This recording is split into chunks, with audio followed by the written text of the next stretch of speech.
Everything you see here is strictly informational. Forex is a high-risk business. Please do not place trades with more money than what you don't have. Please do not trade other people's money. Do not borrow any money than what you cannot trade with. And please take everything that I say as a personal opinion. I am not considered a financial advisor. I'm not considered a broker. I am just one here simply recording my journey along learning the markets. Hey, what is up? It is Ted. I am here with my thing called Bodies and Wicks. And if you don't know what that means, it means a candle. I think I've said that in every video, in case you haven't got the hint. Today, I usually go over analysis of the market and things like that, but today what I want to do, or for this video anyway, what I want to do is I want to share with you a strategy. A strategy that I have come across this week, pretty much, and it worked. It worked really well. I think I made about 5-6 trades. Usually I'm following people on Telegram and then taking signals left and right, and end up making some money, and I'm losing some money. But this is the first time I've actually developed my own strategy, and I came out way farther ahead than I ever thought I would. Most times I do come out ahead. I make some dumb moves throughout the week, that's for sure. But this was a week that I found something special. I found something special that I like, and I actually want to share it with you guys. I'm not gonna be a hoarder and be like, look, this is all mine. I actually want to share it with you guys, and hopefully you can understand it and maybe you can apply it. Again, I am not a financial advisor. Don't think of me as that I'm gonna be the savior who's gonna be the person that's gonna make you a millionaire. I'm just giving you some advice that could possibly make you a better trader. All right. So that being said, the strategy, I'm calling it the double RSI strategy. It's all it takes is 2 RSIs. And there's a little bit of detailed execution, but hey, if you see my videos, you haven't seen my videos, if you like it and whatnot, go ahead and hit that subscribe button. Be very, very generous of you to do that. I always like people giving me feedback on my content. Let me know what you think. I usually come out with a couple of videos every weekend after it's closed and the market's closed, and go over analysis and things like that. So if you want to hear more from me, please go ahead and hit that subscribe button. It would mean a whole lot. Share it with your people if you like it as well. Cool. If not, whatever. Do your thing. But yeah. Anyway. I'll go ahead and jump into this strategy that I've been going. So first, I'll just kind of give you the layout of how it works. So first is the setup, and so how you want to set it up, right? You want to have 2 RSIs, right, stacked on top of each other. You want to have one with a length of 16. I usually make it red. One with a length of 29, I usually make that blue. So basically what that means is that for usually every 16 bars, right, it's giving you the strength of those last 16 bars or the last 29 bars at the same exact time, right? So it's kind of acting as, I'm really not sure how to put it until I can start showing you, but just know that that's part of the setup. Then you have 2 moving averages. Make sure you have 2 moving average indicators. One is the 50. I usually make that one light blue. The other is the 200 moving average. I usually make that one gold. You can make it however many colors you want, make it rainbow if you want, I don't care. The next would be to separate your sessions with vertical lines. So when I mean sessions, I mean like trading sessions. The New York session versus the non-New York session, because the New York session is when you're probably going to see the most volatility. And it also depends on what you're trading to. So I'm going to give you both how to do it with Forex and some Forex pairs and also indices, right? Because it'll work with both. Get difference in both, but it works with both. Also, make sure you use your 4-hour time frame to go ahead and mark your highs and your lows for each session break, and find some key support and resistance areas if you can, and mark those as well. And also do the same thing for the 5-minute time frame. Find some key support resistance areas that you're going to want to find, and just go ahead and mark those vertical lines. You can do a horizontal ray, however you like to do it. Go ahead and do it, right? Now the execution. What you're going to be doing is you're actually going to be trading on the 5-minute time frame. I know a lot of people hate trading on the. If you're not a scalper, this may not be for you. Actually, if you're a position trader, this could actually be a really, really good thing for you, because it worked for me, and I'll show you how it worked for me. It worked for me both in scalping and position trading this week. Also, know your directional bias, which way you're going to want to trade, and know which if the market is going sideways, this may not be the best idea, but you can use it for a scalp. If it is going sideways, you just gotta know how to use it, and hopefully I'll show you how to do that. Now for the price action, right? The price action will have to cross at least the 50 MA, right?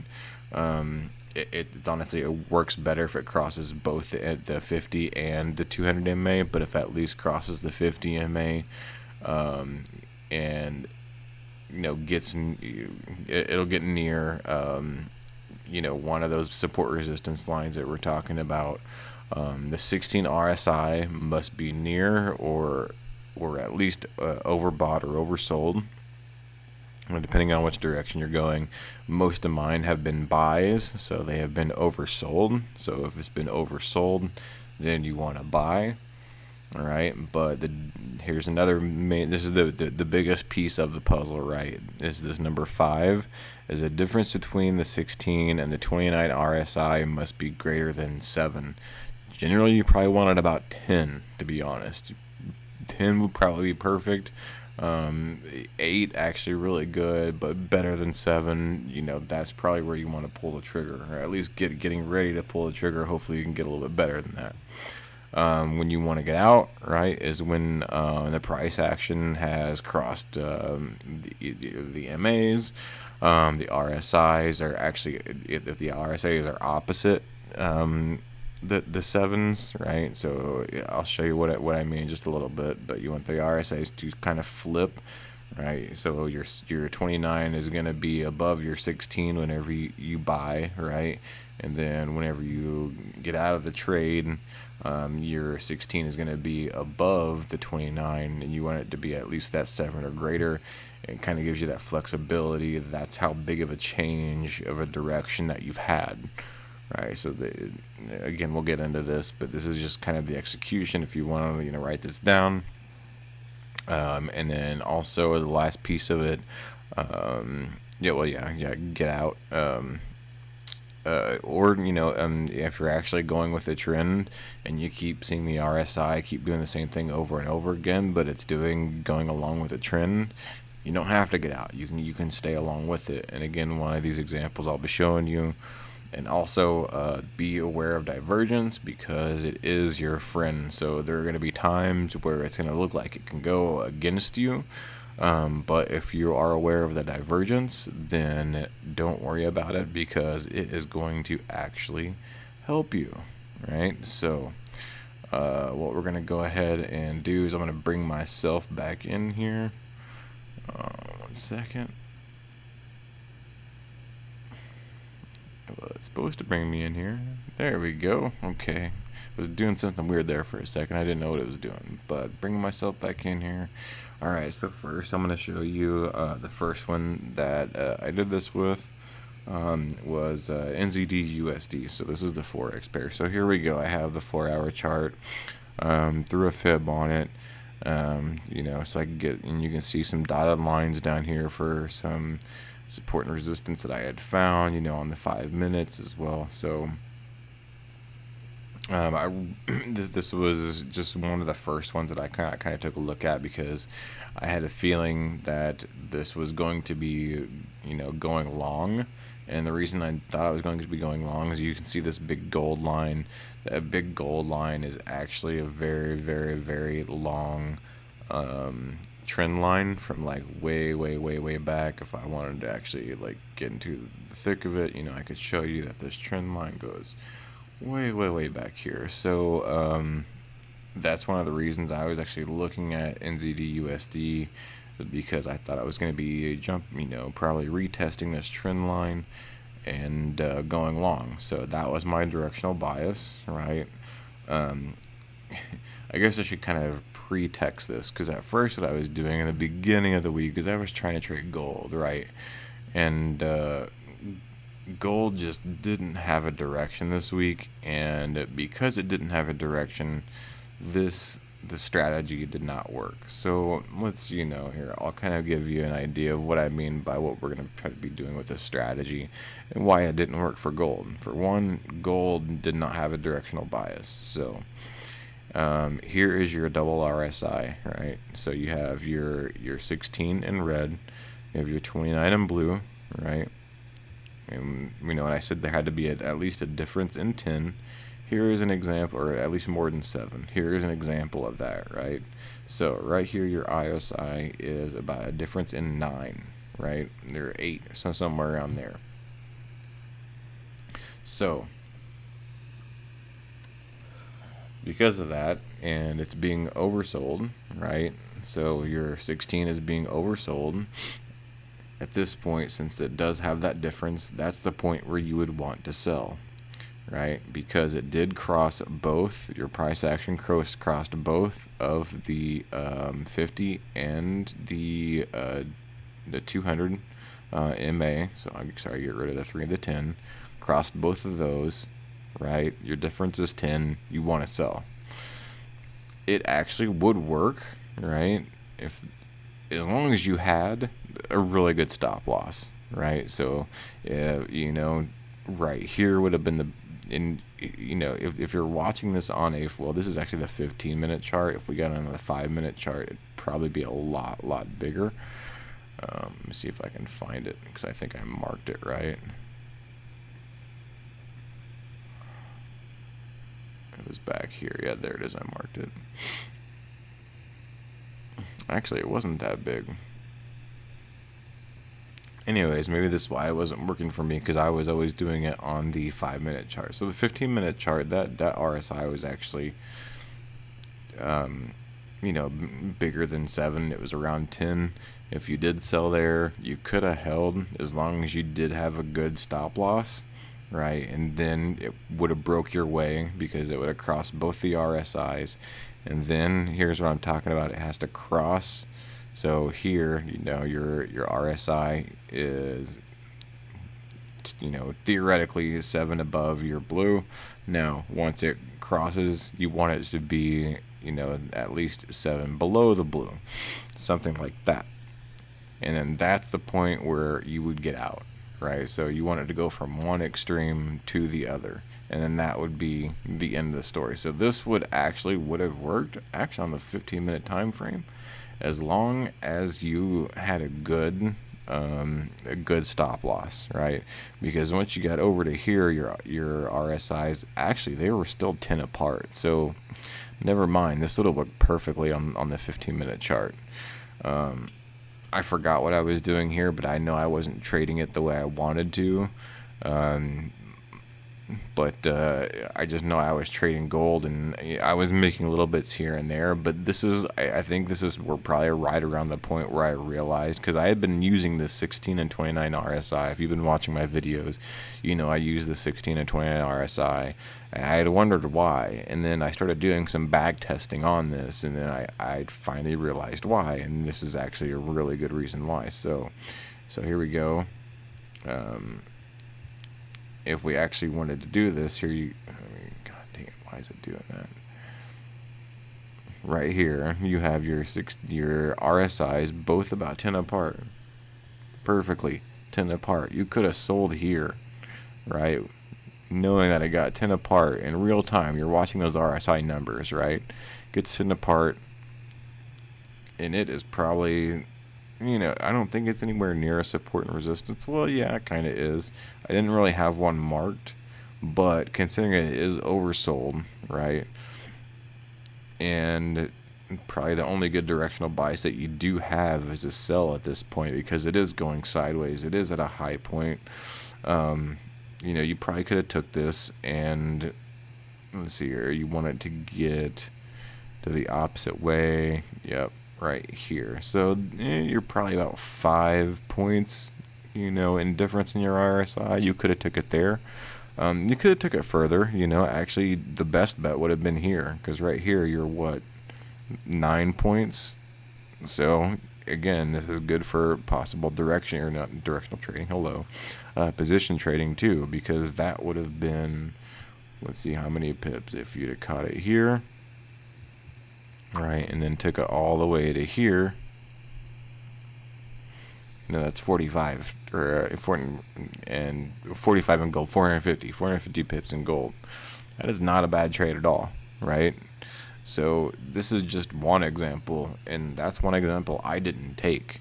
I'll show you the examples I did take though. So first one I did take was here on the NZD, right? So let's go in on the 5 minute, and well, I guess I should probably spread out a little bit more. And I had just woken up. I don't have the sessions marked for this one, even though I did at the time. I don't have it marked right now, but this one was just going sideways throughout the entire night. So if we have the session marked, it would be somewhere around here-ish. There it is. So it just went sideways almost the entire time throughout the whole night. I always wake up in the middle of the night all the time. I have my alarm set. You've heard me say this if you ever watch my videos. I have my alarm set for 2 o'clock for, the London session, 3 o'clock, 4 o'clock, 5 o'clock, and 5 o'clock is when I actually wake up. So there wasn't anything going on, right, for this one until I started noticing that it's almost got oversold here, saying it was, across the MAs, and I was like, maybe not, I don't think I'm going to take this one. But I kept watching it, and then I noticed it crossed both MAs, and then it came right down through here, and then I saw the RSIs about 9 apart.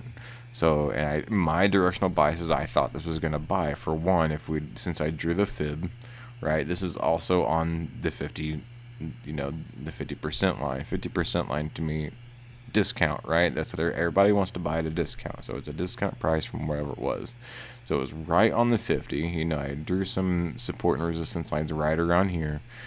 And so I just went ahead and bought. And whenever I bought, since it was that perfect, 9-10 between the RSIs, it just took off. And believe it or not, I'm still holding it to right now, because even though it did, get up to this point where it was, the difference in between it was 9, and it went the other way. So the red crossed the blue, and the difference was the exact opposite direction. I could have got out here, and made a quick scalp, for right there, a good 50 pips, and that would have taken, what, 2 hours? I could have done that, but instead my direction bias was, going to be selling, so I continued. I just kept placing my stop loss. Every time it would break, I would, place my stop loss here.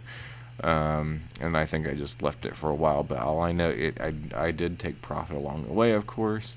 During the Jackson Symposium, which was right here, I did get a little nervous, but I held on to it, and I'm still holding on to it right now.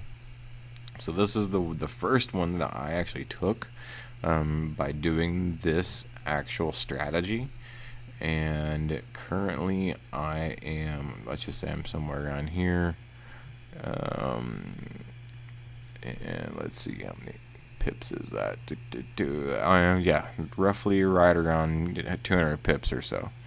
But I have been holding it since the 26th, so I've been holding it for 2 days. 2.5 days, whatever.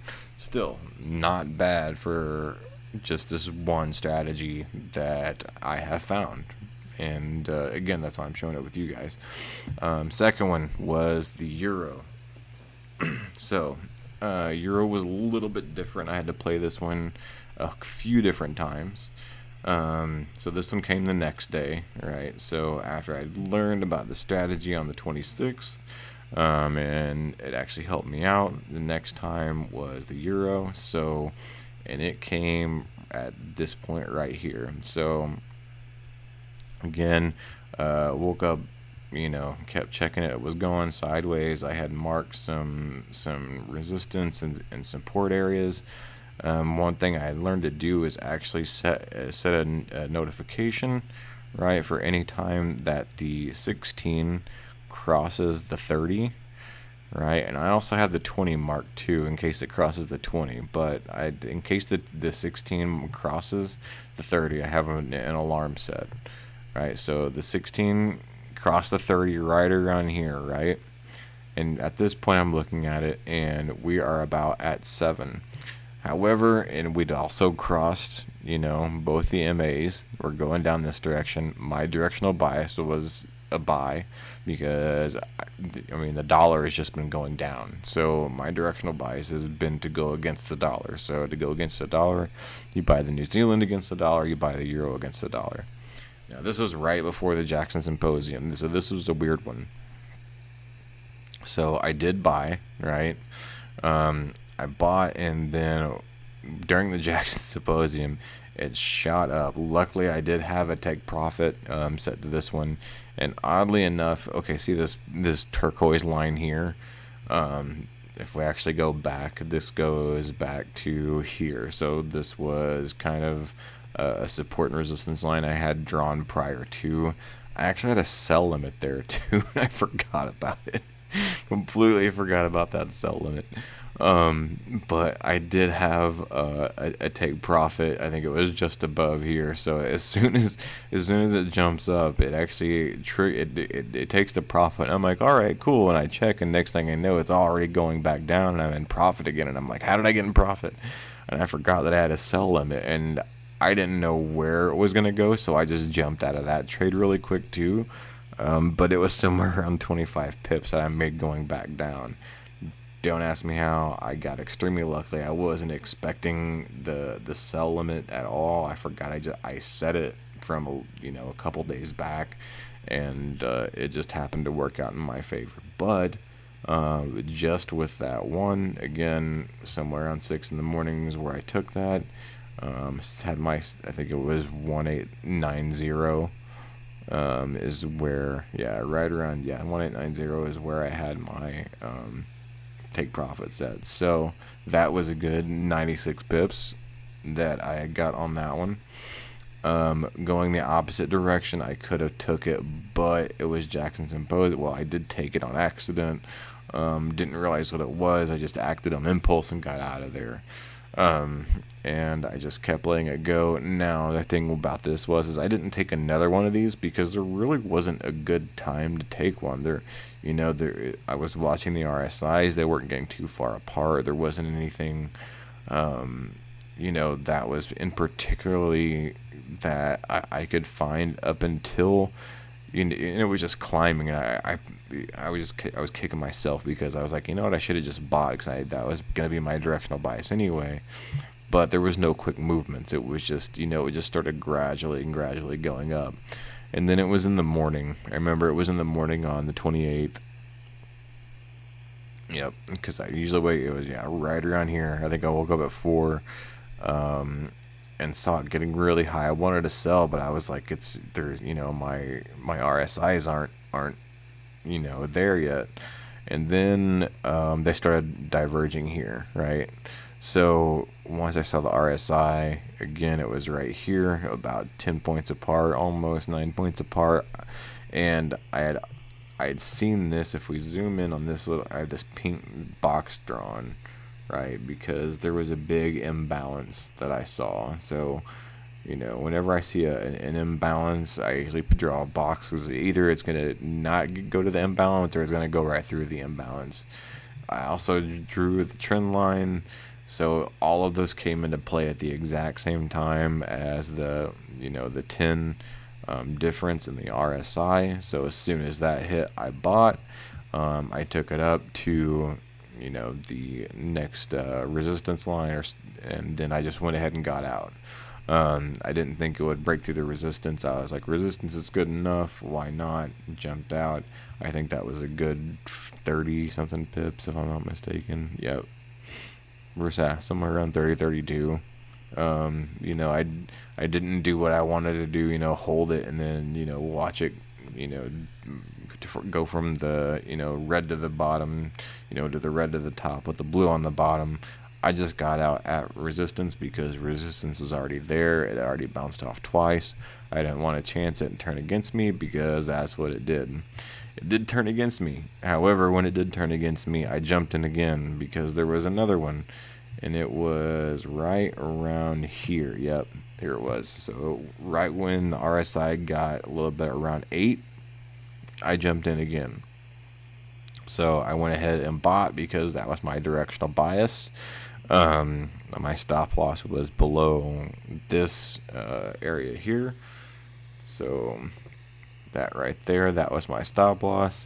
And when I was talking about divergence being your friend, this is what I'm talking about. So even though it came up, the the difference in between the two was still quite a massive difference throughout this whole thing. So you can see, if you're looking at the RSIs right now, a difference between, say, 8,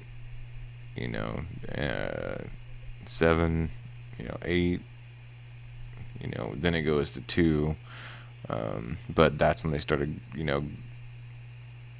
coming back together, whatnot. And so it comes up, it doesn't really get anywhere that I'm wanting it to go, and then it starts going against me. Well, as it starts going against me, I'm looking at the RSIs, and it's not being oversold.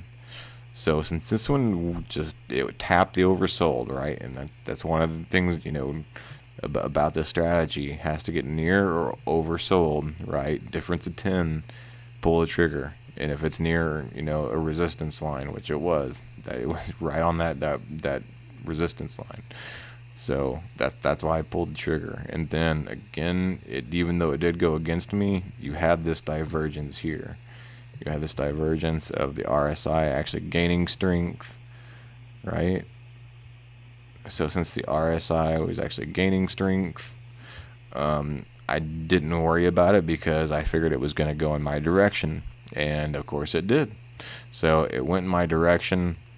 It didn't get to where I wanted it to go, so I kept holding on to it and kept holding on to it.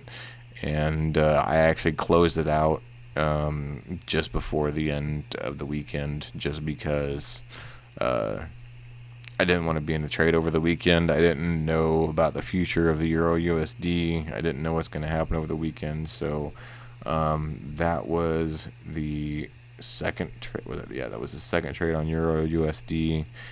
Third one that I had made on this one. Keep in mind, I'm going back and forth. There's 2 more that I have to show you that I was going back and forth with on this strategy.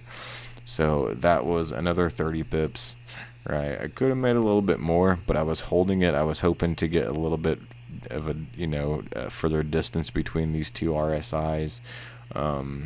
It did get to 8. I was hoping for just a little bit more, getting a little bit greedy, but I did close it out, just before market close, so somewhere around 30 pips on that one too. So hey, 3 on Euro USD, 1 on NZD USD, still holding that one actually. Now the next one, now I'm gonna go to the indices, right? So I did it on S&P, and I also did it on the NAS. Both were on the same day. It was the same exact time, and it was the 27th. So again, I made a couple trades. At the beginning of the week, Monday, Tuesday, it was some gold trades, not really good. But again, once I started looking at this RSI strategy and started doing some back testing on it, I started pulling the trigger on these, and they started working out really well. So here's where I have, and this is really where you want to do the session breaks, right? Session breaks matter, somewhat when it comes to the Forex pairs. Of course, you're going to have more volatility during the New York market, but you're also going to have some volatility during the London market. With the U.S. indices, you're going to have all the volatility during the U.S. market, right? So this is one where you make sure you have your session breaks drawn, right? So here in between here is you got your New York session, right? So from this blue line to this blue line, New York session. Here's everything in between, right? Here's your New York session to your New York session. Here's everything in between, and then your New York. This is everything in between. So here's your New York session, and then on, right? So here's the 27th, right? And this is where I pulled the trigger again on this strategy. So again, I've been looking at, I drew the highs and the lows, like I said, of your previous days. So again, previous day, here's your low, of the New York session. High of the New York session is here. Draw those lines, right?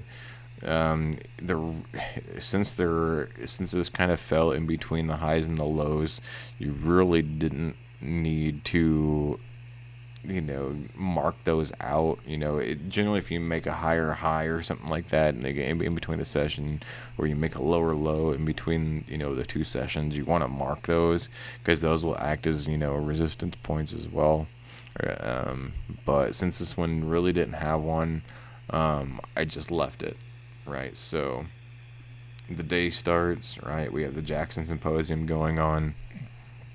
I hate this. I'm so glad I didn't pull the trigger on this. So I had been toying with, especially indices, whichever direction it moves first, right? I'll let it get as far in that direction as I can, and then I'll trade the opposite way.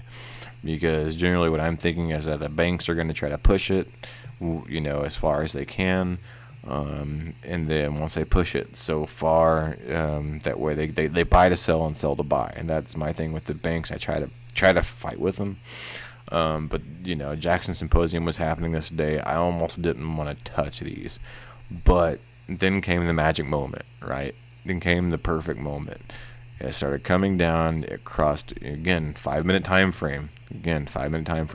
Crossed both of the MAs. Crossed the 50, crossed the 200, came down to the key resistance level or key support level, and also right there, you're about 9-point difference, right? And oversold.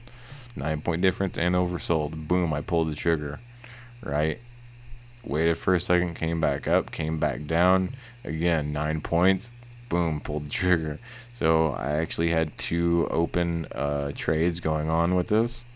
And then as soon as I pulled the trigger, it was almost like no time before this trade took off. And it took off, and then I actually held this because it crossed 1, and then it crossed 2, and then I continued to hold until it came to here. Again, you can see the difference in the two RSIs. what is that, 9? So there is the time where this wasn't a resistance level at the time. I put it in there afterwards, but those are the times that you would want to jump out of the trade, right? You could hold if you want to, but in this instance, you definitely want to jump out.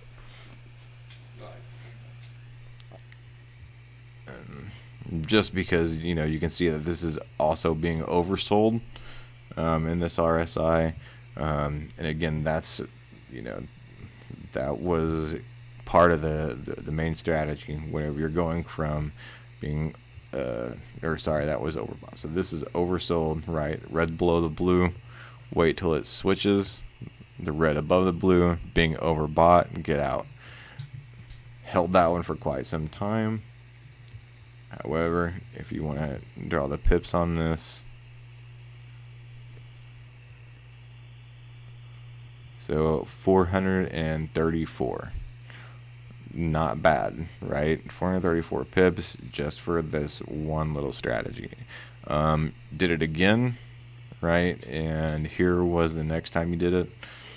Again, set the alarm for your 16 RSI to be oversold at the 70. Or sorry, at the 30. And then again, let me see here. Or was it? There's the difference there. The difference is 9. Or is it 11? Difference is 11. So this was a point where I jumped in. Again, divergence is your friend. So even though I jumped in here, it popped in again at around 12 or 8. Sorry. Hello, I'm getting my numbers all mixed up. This is 9, this is 8, right? So it jumped in again, got a little bit lower. Again, it's at a key resistance level.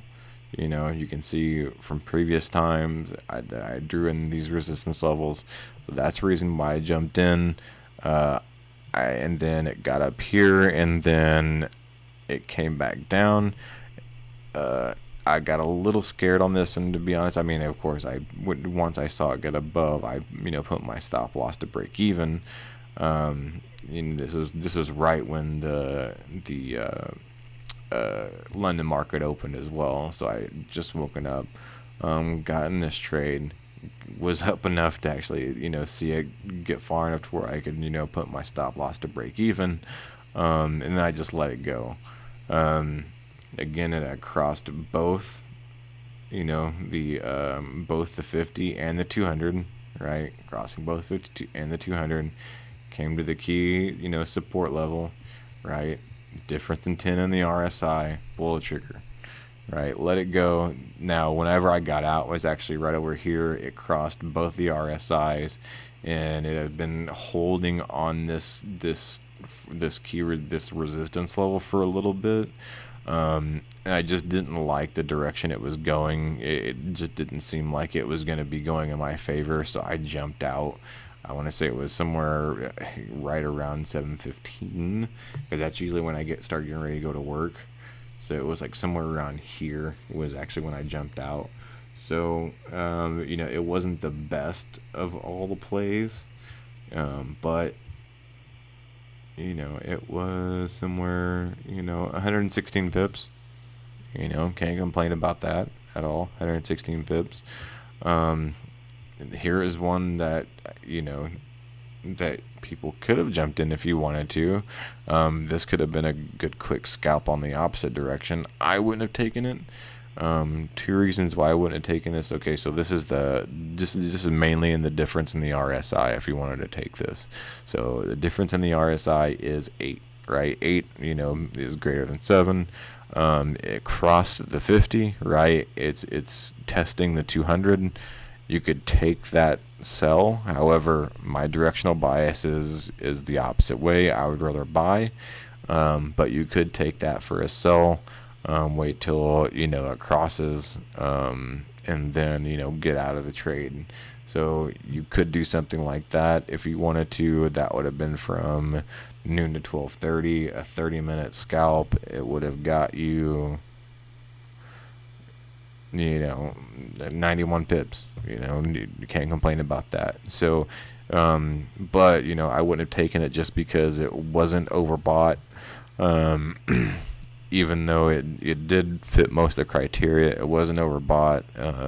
It kind of came close to a resistance level, but it just lets you know it can work. So, and again here, even though it is overbought here, your RSI difference is about 8.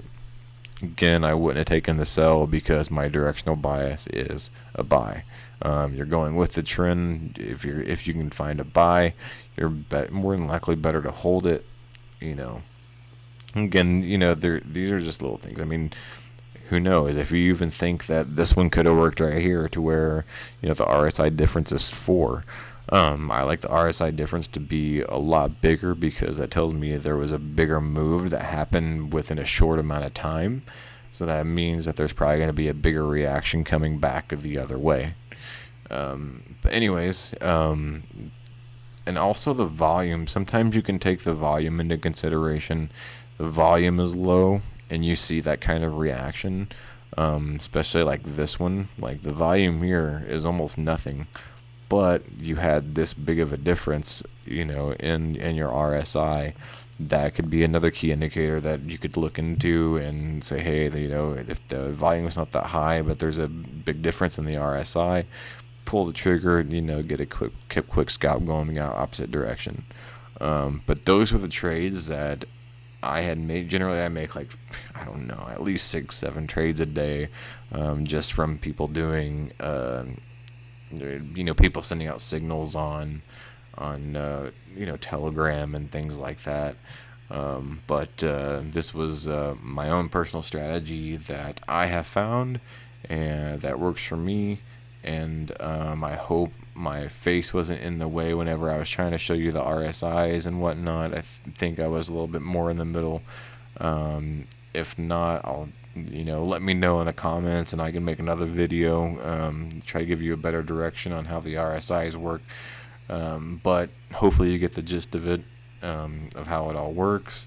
Again, it takes a lot of due diligence. It takes a lot of sitting around and waiting.